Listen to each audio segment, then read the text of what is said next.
क्या आप भी इंटरव्यू देने जाने वाले हो डिजिटल मार्केटिंग की, बट आपको समझ ही नहीं आ रहा कि हम कहाँ से क्वेश्चन स्टार्ट करें और कहाँ से हम क्वेश्चन को खत्म करें, या हमें सिलेबस के बारे में समझ में नहीं आ रहा and you feel like a bluffed. Hey guys, कैसे हैं आप सब? I hope you all are fine and doing well. Welcome to the digital learning 44। My name is Priyanka Arora. आज मैं आपसे बात करने जा रही हूँ कुछ इंटरव्यू के क्वेश्चंस के रिगार्डिंग, कि इंटरव्यू के टाइम पे जो हमने क्वेश्चंस को प्रिपेयर करके जाना, वो कौन कौन से क्वेश्चंस होने चाहिए, या हमें प्रिपरेशन जो है हमारी वो कैसी होनी चाहिए। अगर आपने सपोज करो इंटरव्यू ही देने जाना, फिर तो ये वाली वीडियोस की series is best for you. अगर आपने अभी एसईओ की या डिजिटल मार्केटिंग की जस्ट प्रिपरेशन ही करनी है, तो उससे पहले भी आप इस वीडियो को देख सकते हो और आपको पहले ही पता चल जाएगा कि जब फर्दर मेरे को इंटरव्यू देना है, उससे पहले जो मेरी ट्रेनिंग होनी है ये एसईओ की या डिजिटल मार्केटिंग की, उसमें मैं किस किस चीज़ के बारे में फोकस करूं और कौन सी चीज़ की प्रिपरेशन ज़्यादा बेस्ट करूं। तो उससे पहले आपको कुछ बातों के बारे में पता होना चाहिए। लाइक कि मैं ये बोल सकती हूँ, लाइक डिजिटल मार्केटिंग बेसिकली है क्या। Digital marketing means it's all about practical, not a theoretical. इसमें कुछ भी थ्योरी नहीं है। हमें कि ये नहीं ज़्यादा फोकस करना हमने कि हम सारी थ्योरी पढ़ लें, बैठ के पूरी बुक रट के चले जाएं और नेक्स्ट डे जाके इंटरव्यू दें। क्योंकि जब भी आप इंटरव्यू देने जाते हो ना, तो इंटरव्यू के टाइम पे वो आपसे हमेशा प्रैक्टिकल के बारे में पूछेंगे, थ्योरेटिकल कोई नहीं पूछता। अगर आप ब्लॉग राइटिंग का इंटरव्यू देने जाते हैं तो वो आपको हमेशा कहेंगे ब्लॉग लिख के दिखा। अगर आप उस टाइम पे कंटेंट राइटिंग का देने जाते हैं तो वो आपको बोलेंगे कंटेंट लिख के दिखा। अगर आप वीडियो एडिटिंग का देने जाते हैं तो ऑब्वियस है वो आपको बोलेंगे वीडियो एडिटिंग करके दिखाओ। ठीक है, अगर आप ग्राफिक डिजाइनिंग का देते हो तो आपको वो कहेंगे ग्राफिक डिजाइनिंग का कुछ आप कुछ उसका प्रैक्टिकल आप करके दिखाओ। तो इट मीन्स कि it's all about practical, not theoretical. भूल जाओ थ्योरी। डिजिटल मार्केटिंग में थ्योरी का कोई काम नहीं है। Marketing mean digital marketing. अगर आप कहीं से इन केस ट्रेनिंग भी लेते हो तो उसमें आपका फोकस ज़्यादा लाइव प्रोजेक्ट पे होना चाहिए। अगर तो आपने एक कंपनी में जॉब करी एंड यू हैव एक्सपीरियंस, फिर तो हम जब रिज्यूमे बनाते हैं तो हम वो सारा अपना एक्सपीरियंस शेयर कर देते हैं, या फिर उनके साथ वो लिंक शेयर कर देते हैं जो हमने लाइव प्रोजेक्ट पे काम किए हैं। लेकिन अगर सपोज करो आप कहीं से अभी ट्रेनिंग ले ही रहे हो, 6 मंथ की आपने एसईओ के रिगार्डिंग कोई ट्रेनिंग चल रही है आपकी डिजिटल मार्केटिंग पे, तो आप उस टाइम पर वहाँ पर भी आपका ध्यान ज़्यादा थ्योरी पे नहीं होना चाहिए। आपका फोकस हमेशा प्रैक्टिकल पे होना चाहिए। हाँ, कि वहाँ पे आपको वो कौन से प्रोजेक्ट पे काम करवाते हैं, ठीक है, कि किस प्रोजेक्ट पे आप प्रैक्टिकल करके दिखाते हो वहाँ पे। तो जब आप ट्रेनिंग लेते हो तो फर्स्ट 15 डेज में क्या होता है कि फर्स्ट 15 डेज हमेशा हर कोई आपको थ्योरी करवाता है। एकदम से तो आप प्रैक्टिकल कर ही नहीं सकते है ना। स्टार्टिंग के 15 डेज इट्स ओके कि आप स्टार्टिंग के 15 डेज थ्योरी करके आप समझ जाओ हर एक टॉपिक को, कि डिजिटल मार्केटिंग क्या है, एसईओ क्या है, एसएमओ क्या है, पीपीसी क्या है। उसके बाद तो कोई रोल ही नहीं है थ्योरी का, किसके कौन कौन से टूल है, एक बार पढ़ ले तो इट्स ओके। उसके बाद तो प्रैक्टिकल है इसमें सारा।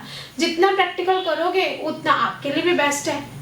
क्योंकि क्या होता है कि मोस्ट ऑफ द स्टूडेंट जितने भी हैं वो लोग, कई हमसे भी पूछते हैं, कहीं शायद आपसे भी क्वेश्चन पूछते हो कि जब हमने इंटरव्यू देने जाना है एज अ फ्रेशर लेवल, वो हमसे क्या क्वेश्चन पुट करेंगे, है ना। अब देखो ऑब्वियस, अगर फ्रेशर लेवल पे आप इंटरव्यू देने जाते हो तो माइट भी वो आपसे थ्योरी के क्वेश्चंस थोड़े बहुत पूछ लें, कि आपसे कुछ पूछ लें लाइक व्हाट इज पीपीसी, या फिर जो भी क्वेश्चंस मैं आगे आपको करवाऊंगी इंटरव्यू के, शायद उसमें से भी आपको पूछे जाएं। और पूछते भी यही वाले हैं, what do you understand by digital marketing क्या है, या फिर उसके एडवांटेजेस क्या है, उसमें कौन कौन से एरियाज कवर हो रहे हैं, ये तो क्वेश्चन पूछे ही जाते हैं। लेकिन अगर आप लाइव प्रोजेक्ट पे काम करते हो तो वो आपका प्लस पॉइंट है, कि आप अगर उनको शो करवाते हो कि हाँ अभी मेरा फ्रेशर लेवल है बट मुझे इन सब चीज़ों के बारे में एक्सपीरियंस्ड है, क्योंकि मैंने इन प्रोजेक्ट पे काम किया है, तो वो एक प्लस पॉइंट बन जाता है आपका भी व्हाइल गिविंग द इंटरव्यू।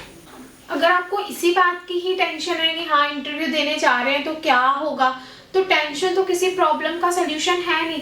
आप मेरी इन्हीं वीडियोस की सीरीज को देखिए, क्योंकि इसमें मैंने सारे क्वेश्चंस तो कवर कर ही देने हैं। 25 या 26 जितने भी ज़्यादा इंटरव्यूज के क्वेश्चंस होंगे, ऑलमोस्ट मैं सारे क्वेश्चंस इसमें कवर करूंगी, और उन्हीं में से ही माइट भी आपको क्वेश्चन पूछ लेगा। थ्योरी के थोड़े बहुत ही क्वेश्चन होते हैं एसईओ में या डिजिटल मार्केटिंग में। ज़्यादा क्वेश्चन जो होते हैं वो हमेशा आपके प्रैक्टिकल नॉलेज पे डिपेंड है, कि आपको प्रैक्टिकल कितना आता है। इसीलिए मैं बार बार बोल रही हूँ कि जब आपने डिजिटल मार्केटिंग का कोर्स करना है, जब आपने डिजिटल मार्केटिंग पे काम करना है, आपका ज़्यादा फोकस प्रैक्टिकल पे होना चाहिए, ना कि थ्योरी पे। बुक पढ़ के, क्योंकि हमने इसका एग्जाम नहीं देने जा रहे। Digital marketing is not a paper कि आप वहाँ पे पेपर देने जा रहे हो, ऐसा कुछ नहीं है। इंटरव्यू के टाइम पे वो हमेशा आपसे प्रैक्टिकल पूछेंगे। अगर आपको वीडियो एडिटिंग के बारे में पता होगा तो वो आपको बोलेंगे कि वीडियो एडिटिंग करके दिखाओ, ठीक है। आपको ये नहीं कहेंगे कि what do you mean by video editing, या फिर वीडियो एडिटिंग में क्या कुछ होता है, ऐसा कुछ नहीं है। ये सब कुछ डिपेंड ही प्रैक्टिकल पे है। लेकिन अगर आप फ्रेशर लेवल पे इंटरव्यू देने जा रहे हो तो आपको 4-5 टॉपिक या 4 कैटेगरीज की तो नॉलेज होनी ही चाहिए। वो कैटेगरी कौन कौन सी हो सकती है, लाइक आप पीपीसी की बात कर लें, पीपीसी हो गया, एससीओ हो गया, एसएमओ हो गया और कंटेंट राइटिंग हो गया। 4 आगे, पीपीसी, एससीओ, एसएमओ और कंटेंट राइटिंग। ये 4 टॉपिक तो आपको कवर आपने करने ही करने हैं। ये 4 डिफरेंट कैटेगरीज होती है डिजिटल मार्केटिंग की। इसमें से आप जो भी कैटेगरीज आप बेस्ट भी कर सकते हो, एक आप बेस्ट करना चाहते हो वो कर लो। अगर चारों की नॉलेज हो तो that is also best for you. पहले तो आपको इन कैटेगरीज की अगर नॉलेज है, it's a good thing for you. Second thing ये आपको उस टाइम पे माइंड में रखना है कि अगर जिस कंपनी में भी आपका इंटरव्यू शेड्यूल हुआ है उस कंपनी के बारे में रिसर्च कर लो कि वो कंपनी अक्सर, अगर आपको वो हायर करने वाली है कंपनी, उन्होंने भी तो कुछ ना कुछ सोच कर ही आपको हायर करना है, ठीक है। अगर वो कुछ सोच रहे हैं तो आप भी उस कंपनी के बारे में कुछ ना कुछ रिसर्च कर सकते हो, कुछ प्लस पॉइंट्स देख सकते हो, कुछ उसके बैड पॉइंट्स देख सकते हो। तो उससे क्या होता है कि जब आप इंटरव्यू देने जाते हो ना तो आप उनको सजेशन दे सकते हो, लाइक एन इनपुट, ठीक है, कि आपके कंपनी में थोड़ी सी ये इशू है, उसको थोड़ा सा आप सजेस्ट कर सकते हो। हम किसी पे कोई चीज़ थोप तो सकते नहीं है, बट हम सजेशन हर किसी को दे सकते हैं। उसी वजह से आप भी सजेशन दे सकते हो कि हाँ ये चीज़ है, आप करना चाहते हो तो इट्स योर विश, ठीक है। इस टाइप से आप सजेशन दे सकते हो व्हाइल गिविंग द इंटरव्यू। लेकिन ये होता है कि कंपनी की रिसर्च करने से क्या हो जाता है कि आपको पता होता है ये कंपनी बेसिकली मांग क्या रही है। ये चीज़ हमेशा माइंड में होनी चाहिए। अब मैंने भी कितने इंटरव्यूज़ दिए हैं, 20-25 तो इंटरव्यूज़ कॉमन है, इतने तो हर कोई दे ही देता है। चाहे वो डिजिटल मार्केटिंग का हो जाए, चाहे वो एम्बेडेड का हो जाए, चाहे वो एसईओ का हो जाए, चाहे वो वेबसाइट का हो जाए, डिज़ाइनिंग का। तो जब हम इंटरव्यू देने जाते हैं तो उससे पहले हम हमेशा उस कंपनी की रिसर्च करते हैं कि हमने जिस कंपनी में जाके करना है काम, बेसिकली वो कंपनी चाहती है कि वो किस टाइप के एम्प्लॉयज़ को हायर करना चाहती है, उनको क्या आना चाहिए, क्या नहीं आना चाहिए। तो उससे क्या होता है कि आपको भी थोड़ी नॉलेज हो जाती है उस कंपनी के बारे में, और उन्होंने जब करना है तो वो भी एक प्लस पॉइंट बन जाता है जब आप उनको सजेशंस वगैरह करते हो। तो उससे इंटरव्यू देना it's going to be easy for you. जब आपने इंटरव्यू अब देने जाना है, हो सकता है वो कंपनी आपके प्रोफाइल को माइट भी सिलेक्ट करे या माइट भी सिलेक्ट ना करे। सिलेक्ट करे तो it's a good for you, congratulation कि यू आर सिलेक्टेड। अगर वो सिलेक्ट ना करे that is also good for you. Yes, ज़रूरी नहीं है, क्योंकि देखो जो हम कहते हैं, क्योंकि जो आपका इंटरव्यू होता है ना वो एक फाइनल वेरिफिकेशन के लिए ही लिया जाता है। इंटरव्यू तो हमेशा लास्ट स्टेप पे माना जाता है। अगर कोई स्टार्टिंग में एग्जाम्स भी, अगर आप गवर्नमेंट एग्जाम की भी बात करें तो क्या होता है, पहले हम एग्जाम्स देते हैं, एग्जाम्स देने के बाद फिर हम लोग इंटरव्यू जब देने जाते हैं तो इंटरव्यू जो है उसके बाद बंदा सिलेक्टेड है या नहीं सिलेक्टेड।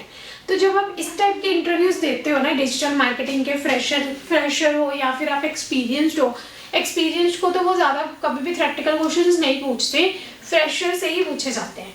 तो जो ये फ्रेशर पर्सन होते हैं कई बार वो सिलेक्ट कर लेते हैं कंपनी वाले। अगर वो नहीं करते तो that is also one of the plus point, क्योंकि उससे क्या हो जाता है कि आपको पता चल जाता है ना, एक एक्सपीरियंस, आपका तो एक्सपीरियंस ही हो गया ना। इंटरव्यू आप देने गए हो, आपको पता है कि वो आपसे क्या क्या क्वेश्चन पूछ रहे हैं, तो it's just we can say it's one of the experience for you. क्योंकि वो जो इंटरव्यू होता है वो तो आपका एक फाइनल वेरिफिकेशन बन गया, और वो स्टेप जो होता है वो बहुत ही ज़्यादा क्लोज कर देता है आपके ड्रीम गोल के, ठीक है। जो भी आपका ड्रीम गोल होता है उसके आपको बिल्कुल पास पहुंचा देता है। अगर इन केस नहीं हो पाता, पर हमेशा ये ध्यान रखो अगर आप नेक्स्ट कंपनी में इंटरव्यू देने जाते हो तो बेटर है कि आप उस कंपनी की वेबसाइट को चेक करो, उस कंपनी के ब्लॉग्स को चेक करो कि उन्होंने कैसे कैसे ब्लॉग्स लिखे हैं, कैसे उनकी वेबसाइट की डिज़ाइनिंग है, कि वो कंपनी वेबसाइट की डिज़ाइनिंग किस टाइप से चाहती है, या फिर वो ब्लॉग्स कैसे लिखती है, ठीक है, और उनके सोशल पेजेस कैसे हैं, ये सब आप चेक करो, ठीक है। कि अगर आप कोई भी इंटरव्यू देने जाते हो ना तो सबसे पहले तो आपने तो वो देखना कि कंपनी के बारे में थोड़ी सी स्टडी कर लेनी है। उनकी वेबसाइट को आप चेक कर सकते हो, उनके सोशल पेजेस को आप चेक कर सकते हो, उनके ब्लॉग राइटिंग को चेक कर सकते हो।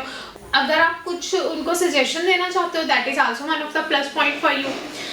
तो कंपनी हमेशा आपकी प्रोफाइल चेक करती है ठीक है पहले। तो इसीलिए बार बार मैं बोल रही हूँ, पहले अपनी प्रोफाइल को बिल्डअप अच्छी तरीके से कीजिए। अगर कंपनी वाले ने आपकी प्रोफाइल को पसंद नहीं किया तो उसके पीछे रीज़न क्या हो सकता है? दैट मीन्स आपकी प्रोफाइल प्रॉपर बिल्डअप नहीं है। आपको हमेशा जब भी अपने डिजिटल मार्केटिंग का इंटरव्यू देने जाना है, आपको अपनी प्रोफाइल जो है लिंक्डइन पे भी अपडेट करनी होती है। जो आप प्रोफाइल बनाते हो उसमें अपने लाइव प्रोजेक्ट के बारे में ज़्यादातर डालना ही होता है।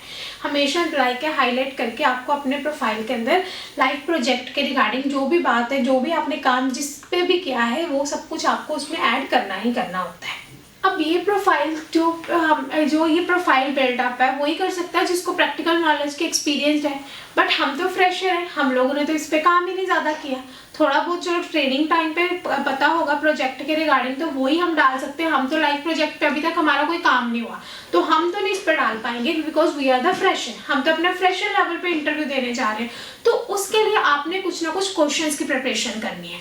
अब वो क्वेश्चन कौन कौन से होंगे क्या तब हमारे माइंड में यही क्वेश्चन आ जाता है ना कि क्या हम फिर जॉब के लिए एलिजिबल हैं या नहीं है, क्योंकि ऑब्वियस है हर किसी कंपनी को तो एक्सपीरियंस्ड बंदा चाहिए। तो फिर हमें कौन रखेगा, फ्रेशर को कौन उस टाइम पे लेगा? अगर हर कोई कंपनी जो एक्सपीरियंस मांगेगी, एक्सपीरियंस तो तभी होगा अगर हम जॉब करेंगे। अगर हमने जॉब ही नहीं करी, अभी तक हमने कोर्स ही किया है कंप्लीट, तो कोर्स करने के बाद अब जॉब कैसे मिलेगी? तो उस टाइम पे हमें रियलाइज होता है कि हमने क्या गलती करी है व्हाइल डूइंग ए कोर्स, कि हमने प्रोजेक्ट पे काम नहीं किया। तभी तो मैं आपको बार बार बोलती हूँ कि हमेशा डिजिटल मार्केटिंग का, जब भी आपने डिजिटल मार्केटिंग का कहीं पे कोर्स भी करना है, आपको लाइव प्रोजेक्ट पे आपने काम करना ही करना है। अगर आप लाइव प्रोजेक्ट पे काम नहीं करते तो उस केस में क्या होता है कि कंपनी हमेशा ही एक्सपीरियंस्ड एम्प्लॉय मांगती है। अगर आपको एक्सपीरियंस नहीं है, लेकिन अगर आपने कोर्स के टाइम पे किसी प्रोजेक्ट पे काम किया है, उसके बारे में भी तो आप उनसे बात कर ही सकते हो। आप अपने प्रोफाइल पे बिल्टअप कर सकते हो वो चीज़ सारे। इसीलिए योर प्रोफाइल जो होनी चाहिए that should be the good one. उसमें एक्सपीरियंस या लाइव प्रोजेक्ट के बारे में थोड़ा बहुत आपने उस पर हाईलाइट करना ही करना है। बट इन केस अगर किसी ने कोर्स कर लिया है, कंप्लीट हो चुका है उनका कोर्स, लेकिन उन्होंने किसी लाइव प्रोजेक्ट पे काम नहीं किया, तो इंटरव्यू देने से पहले आप ये काम कर सकते हो, आप अपनी एक वेबसाइट क्रिएट कर लो, उसमें थोड़ा बहुत ब्लॉग्स डाल दो। ठीक है, तो वेबसाइट का कौन से ज़्यादा खर्चा है? वेबसाइट का इतना खर्चा तो है ही नहीं। अगर मिनिमम भी देखा जाए तो 500 या 1000 पर मंथ के अकॉर्डिंग लग जाएगा। इतना ज़्यादा तो है नहीं, इन्वेस्टमेंट तो इसमें इतनी ज़्यादा है ही वेबसाइट क्रिएट करने के लिए। तो आप खुद की वेबसाइट क्रिएट कर सकते हो, खुद का ब्लॉग बना के उसमें डाल सकते हो। ये भी एक प्लस पॉइंट है कि आप उनको दिखा सकते हो कि हाँ ये मेरी वेबसाइट है, या इसमें ये वाले जो ब्लॉग्स हैं ये सारे मैंने ही लिखे हैं। तो that I will also tell you that how to make a website and how to create a blog. लेकिन उससे पहले अभी तो क्वेश्चंस की बात चल रही है कि इंटरव्यू के लिए अब क्वेश्चन कौन कौन से प्रिपेयर करने हैं हमने, पहले हम उस पर फोकस करेंगे। That I know very well कि जो जॉब इंटरव्यू जब हम फ्रेशर्स देने जाते हैं तो उनके लिए थोड़ा सा मुश्किल हो जाता है। तो while preparing that digital marketing interview, उससे पहले आपको थोड़े से फंडामेंटल्स को क्लियर करके जाना चाहिए कि फंडामेंटल्स कौन कौन से हो जाते हैं आपके एसईओ के रिगार्डिंग, आपके एसएमओ के रिगार्डिंग, आपके एससीएम के रिगार्डिंग। ये सारे जितने भी फंडामेंटल्स होते हैं इनको आपको पहले क्लियर करना है कि बेसिकली है क्या। Then you have to display the right attitude on your job. अगर आपके फंडामेंटल्स क्लियर हो जाएंगे तो आपको जब इंटरव्यू देने जाओगे तो ऑब्वियस है वहाँ पे आपको ज़्यादा कोई प्रॉब्लम फेस करने की ज़रूरत नहीं पड़ेगी। एकदम आप राइट एटीट्यूड जो है उनके सामने शो कर सकते हो। उसके अलावा जितनी भी कंपनीज होती है, ये मैं बार बार बोल रही हूँ, most of the company they want a practical exposure. एक इसमें आप और ध्यान रख सकते हो कि जब आप इंटर्नशिप कहीं पे करते हो या फिर आप कहीं से भी कोई कोर्स वगैरह करते हो, एक आपको इसमें ध्यान रखना है एसईओ के टूल्स के रिगार्डिंग, उसकी नॉलेज भी आपको होनी चाहिए। एसईओ के कितने टूल्स हैं, उस टूल्स का क्या बेनिफिट है, उस टूल से आप क्या क्या कर सकते हो, क्योंकि एसईओ सारी टूल्स पे होती है डिपेंड। तो डिजिटल मार्केटिंग में जितने भी टूल्स आ जाते हैं आपको उनकी नॉलेज भी होनी बहुत ज़्यादा ज़रूरी है, क्योंकि इंटरव्यूज़ के टाइम पे वो टूल्स भी पूछे जाते हैं। तो उसकी नॉलेज हो, उस पर आपने एक बार एक्सपीरियंस अपना किया हो, आपने उस पर अगर काम किया हो, तो that will be the best for you while giving the interview. तो उसके अलावा बाकी आपको जनरल क्वेश्चंस तो पता ही होने चाहिए। मतलब बेसिकली आपने फोकस कहाँ पे करना है, टूल्स पे, जनरल क्वेश्चंस पे। बाकी आपको जनरल क्वेश्चंस के रिगार्डिंग पता होना चाहिए। अब जनरल क्वेश्चन कौन कौन से हो सकते हैं, लाइक आपके टूल्स हो गए, और आप इसमें आ जाती बेसिक टर्मिनोलॉजी आ गई, और इसमें सिंपल लैंग्वेज आ गई। तो ये सब की नॉलेज जो है वो आपको होनी चाहिए। इसके बेसिक टर्मिनोलॉजी में क्या हो जाता है कि सपोज करो अगर आपको ऐड बनानी आती है, ऐड तो आपसे बन जाएगी, लेकिन उसकी CTR करवाना, उसकी CPC करना, उसका CTR करना, उसकी CPC करना और CTC करना, ये सब कुछ भी तो साथ में पता होना चाहिए आपको। अब बेसिक टर्मिनोलॉजी में क्या हो जाता है, सपोज करो आपको ऐड बनानी आती है, अब ऐड तो आप बना दोगे, लेकिन उसके बाद उसकी CTC करना, CPC करना, CTR करना, ये भी तो आपको पता होना चाहिए ना कि ये सब चीजें क्या है, why it is important for us, ये कैसे करना है, इसकी नॉलेज भी आपको होनी ही चाहिए साथ में। एक इसमें और चीज का आपको ध्यान रखना है कि जब भी इंटरव्यू आप देने जाते हो तो वहां पे आपने बड़े बड़े टर्म्स को यूज नहीं करना कि आप कहीं से बड़े बड़े टर्म्स ले आओ, वो आप यूज करो, उसकी रिक्वायरमेंट नहीं होती। आपको सिर्फ अपना एक्सपीरियंस उनके साथ शेयर करना होता है एक सिंपल मैनर में। सो नेक्स्ट वीडियो में मैं अब आपको वो बताऊंगी क्वेश्चंस जो जनरली इंटरव्यू में यूज होते हैं, क्योंकि हमने इसमें ज्यादा बड़े बड़े टर्म्स तो यूज करने नहीं, छोटे छोटे हमने जो 0 से लेके हमारा 6 मंथ का एक्सपीरियंस है सिर्फ वही हमने उनके साथ शेयर करना होता है। और इसमें जो आपके बेसिक क्वेश्चंस होते हैं व्हाइल गिविंग द इंटरव्यू, हमने सिर्फ उनके साथ उतना एक्सपीरियंस ही शेयर करना है, उतने क्वेश्चंस का ही आंसर देना। अब वो क्वेश्चन कौन कौन से हो सकते हैं, वो किस किस कैटेगरीज में डिवाइड है, वो सब आपको नेक्स्ट वीडियो में बताया जाएगा, ठीक है। सो आज के लिए सिर्फ इतना ही। If you like this video then like it, share it and subscribe it. Thank you so much. Subscribe कीजिए डिजिटल लर्निंग 44 को और नोटिफिकेशन बेल को प्रेस कीजिए टू कीप लर्निंग डिजिटली।